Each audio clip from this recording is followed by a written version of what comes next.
All right, I want to talk a little bit about the EU. I don't talk economics that much because I'm no expert in economics. Stock market, stuff like that. That's just out of my league. Well, anyway, England voted the Prime Minister, I think David Cameron, I think that's his name. Anyway, I guess a lot of people have been complaining about the EU. England didn't change the monetary, they didn't go to the euro, so they kept the money, or the pound. So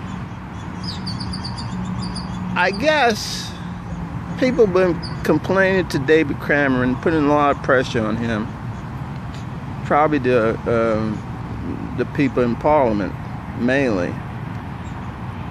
So he say, all right, since you're putting so much pressure on me, let's put it to the vote of whether we want to be in the EU or not. So they put it to the vote. Unbelievable. The results was that England voted to secede from the EU, and it's like all hell broke loose. It's like, man, what do we do now, you know?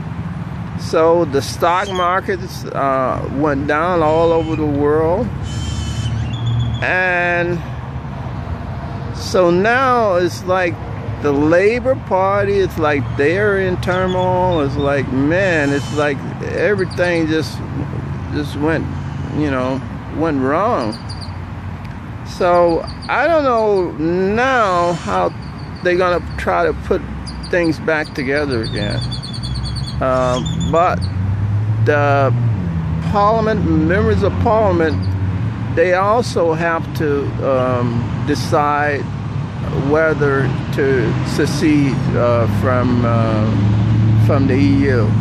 So that's a big problem. Eventually, I think that they're gonna try to choose what's best for England, and I think the real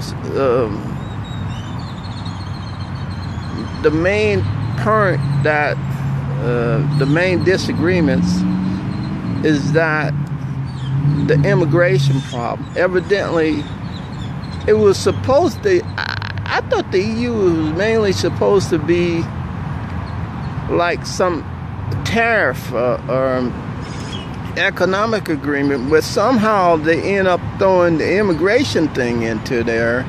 And oh man, and people just when they started like moving all these people around and jobs was lost, and oh man, people just started complaining, and it created a lot of problems. And that's why I think Italy, the Netherlands, and I think a few more countries I think want to leave too. Now that the immigration problem, they threw the immigration situation into the mix and created a lot of problems. I think they should kick the immigration situation out of the mix and just leave it as an economic an agreement instead of the mixing the immigration in. One positive thing